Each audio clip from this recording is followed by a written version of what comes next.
Maman n'aime pas que je traîne la nuit et papa ne veut pas que je deal. Ouais, c'est vrai. Les fréquentations, tu connais, moi j'habite dans un quartier à Ivry, j'ai arraché les téléphones de tout le monde. C'était un terrain de jeu, Ivry, frère. Il y a beaucoup de condés, il y a beaucoup d'embrouilles au quartier. Ma mère, elle avait peur que je rentre dedans. Au final, on a fini dedans, mais c'est bon. Elle criait, frère. Voilà, elle criait. Mais tu connais, des fois, je rentrais pas, vas-y, laisse tomber. J'étais un peu fou quand j'étais petit. On est 10 frères et sœurs, mais tu vois, moi, je suis un gars, je suis tout le temps chez mes potes. Mais depuis la musique, maintenant, je commence à rentrer chez moi, tu vois. Avant, j'esquivais la baraque à mort. Moi, ma mère, elle a beaucoup pleuré, tu vois. J'ai beaucoup de bêtises. Beaucoup de bêtises. Aujourd'hui, Dieu merci, tu vois, ça va mieux.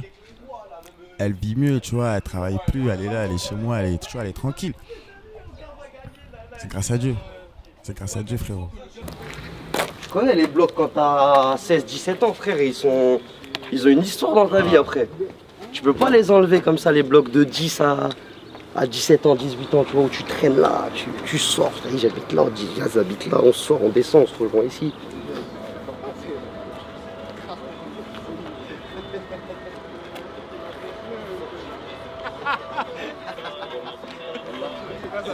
Tout le monde se connaît, frère. On connaît les parents, les familles, les trucs. Tout le monde se connaît, tout le monde. Mehdi! Arrête! Son daron, il l'appelle comme ça. Mehdi! Arrête! T'as vu, c'était pas les meilleures conditions pour grandir, t'as vu, pour un jeune en vrai. Sûr, tu vas faire, au bout d'un moment dans ta vie, tu vas faire des conneries. C'est obligé, c'est inévitable. T'habites dans une grande cité comme ça, c'est inévitable. Sauf si vraiment il y a des gens derrière toi. Et encore. Ça y est, celui-là, c'est condamné maintenant. Il y a quoi ici? T'as vu, on traînait en bas, voilà. Nos premiers textes et tout, voilà, on les faisait en bas. Ici, là? Voilà. Ça, on faisait quoi? On mettait un téléphone là, une instru. On se posait, tac, avec les photos, tout ça, on était au moins 10, 15. Voilà. Tiens, viens, on regarde. C'est des top là. Regarde comment elle est grande la carte. Tous nos premiers sons, ils ont été écrits ici. Regarde, viens. Il y a son blaze. Ici, des fois, les condés descendaient là-bas, tu les entendais, ça courait, ça montait là-haut, ça remontait par là, ça tombait, ça. Encore en. Et là, mon blaze, la tête d'homme. Et il est encore là, là-bas, l'autre, il se tag là. Oh, là, il date de 6-7 ans, celui-là. On était des sales gamins. On n'était pas sages, tu vois, mais on n'était pas non plus. Tu vois, on méritait pas non plus que la police rentre dans les halls et qu'elle gaze dans le hall et qu'elle ferme le hall pour rigoler, tu vois. C'était des gamins, nous on avait 16 ans, on se mangeait des balayettes. On se faisait balayer pour rien, on se faisait gazer pour rien. J'ai vu des gens se faire gazer, ils avaient des t-shirts blancs, leurs t-shirts ils devenaient jaunes. Tellement il est gazé, des petits gamins qui pourraient être les leurs. C'était brutal, nos rapports avec la police, c'était brutal. Mais ça a fait partie de la vie en cité, ça. Quoi qu'il arrive, même si t'es pas dedans, un jour ou l'autre, t'es porté par un truc comme ça. Un sentiment de ras-le-bol. Et que nous, pendant les émeutes, il y a même des darons par les fenêtres qui nous disaient non, ils sont par là, courez, ils nous donnaient de la force. Parce qu'eux aussi, ils craquent, ils voyaient leurs enfants, ils rentrent avec des cocards, les gardes à vue, les trucs, les machins, des fois pour rien. Je dis pas qu'on était des enfants sains, tu vois. On faisait des conneries, comme tous les gosses, tu vois. Peut-être même un peu plus que les autres, si tu veux. Mais les violences qu'il y avait en face, elles étaient proportionnelles, tu vois. Donc à un moment donné, tous les jours, on te contrôle 3 fois par jour, on connaît ton prénom, tu habites dans une ville où on peut te croiser 3 fois par jour et te contrôler 3 fois par jour, c'est réel. Et on trouve du shit sur toi et on le prend, on te laisse dehors, on te met 2 baffes, on te laisse dehors et on va le fumer, nous, ton shit. Ça, c'est une réalité, ça, c'est ce qu'on vivait, nous. Des gardes à vue où ils te mettent à poil, ou des trucs comme ça, c'est des fouilles, c'est l'humiliation, tout, et pour rien, à chaque fois pour rien. Et on te relâche 24 heures après. On te met un rappel à l'ordre. Mais on t'a mis à poil entre-temps, on t'a baffé, on t'a pas respecté. Moi, dans les commissariats, j'entendais des trucs de fou. Des trucs que si je les filme, la tête de ma mère, je mets ça à la télé, tout le monde licencié. Et nous, on subissait ça. Les délires du racisme, pareil, tu vois. Il y a des keufs, des policiers qui sont ouvertement islamophobes et qui te le disent dans le commissariat, ils te regardent dans les yeux. Moi, j'aime pas les barbus comme toi, moi. Ils te le disent droit dans les yeux. Nous, on avait ce rapport-là avec eux. Après, ils sont pas tous mauvais. Il y en a certains qui étaient compréhensifs. Des fois, ils nous croisaient, même on venait de faire une connerie, ils nous attrapaient sans permis, ils disaient bon, vas-y, il n'a pas d'assurance, vas-y, tranquille, c'est bon. Tu vois, il a déjà assez de problèmes. Et c'est pas méchant. Il y en a qui étaient comme ça, qui étaient cool avec nous, qui venaient, qui contrôlaient à la cool, qui rigolaient avec nous, et basta, et ils passaient leur chemin. Mais les Batman, là, les mecs de la nuit, là, ils venaient que pour faire du sale. Et bah nous, on répondait à notre manière. Et ça faisait partie de ça. Plus je grandis, plus tu ouvres les yeux, plus tu te rends compte en vrai qu'il y a des choses noires. Je dormais, moi, j'entendais des rafales la nuit.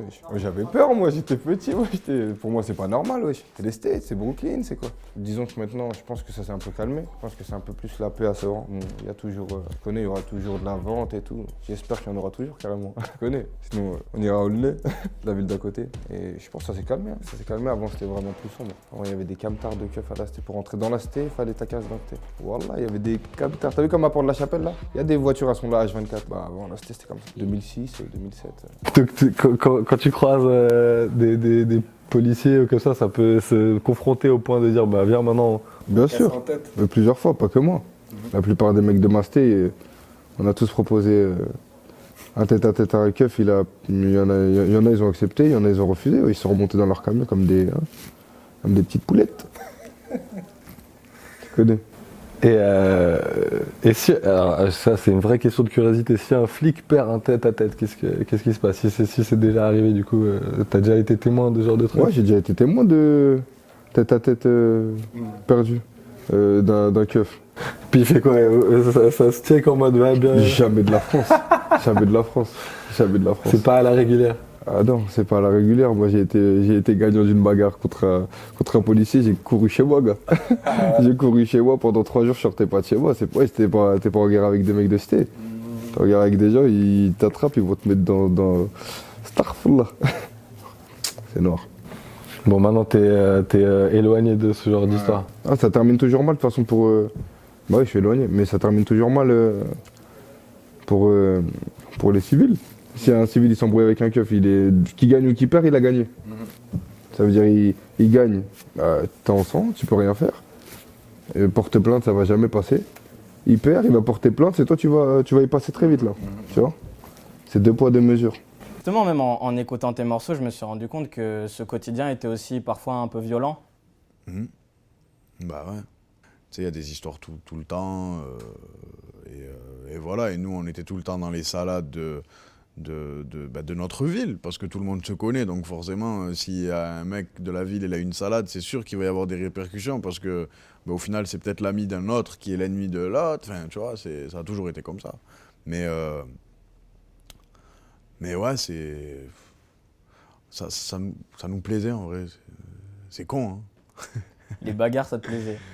Ouais, les stories, en vrai, t'as vu, après, les bagarres, ça, c'est des choses de la vie d'un jeune garçon, je pense. Tous les jeunes garçons, tu laisses des chicots, mais je sais pas, c'est notre jeunesse.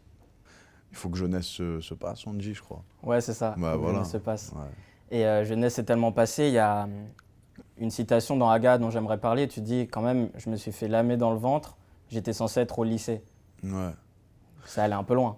Ouais, ça allait un petit peu loin, mais après, ça reste du chiffonnage, tu as vu. Ouais, c'est vrai, je me suis frité une fois, et c'est pas une lame, c'est une bouteille, mais Surtout, ça t'a coûté 25 points de suture. Ouais, mais ça m'a surtout coûté mon 1-0 à mon épreuve sport du bac, tu vois. Ouais. Et c'est comme c'était éliminatoire dans les cursus pro, bah, j'ai pas eu mon bac en partie à cause de ça, tu vois. Ça par contre, je regrette. Bah, c'était se démerder, c'était la débrouille, tu vois. C'était la débrouille tous les jours, la débrouille. La débrouille quand on n'est pas en âge d'avoir un boulot, tu vois. C'était surtout ça, c'était tout tourné autour d'une foutue paire de Nike. Et voilà. Et au niveau des loisirs, je crois que ça roulait pas mal en Ford Fiesta, etc. Ouais, de ouf. de ouf. Fiesta, Ford Fiesta. Et Ford Fiesta, un peu de foot sur des city. Et fume et cheese.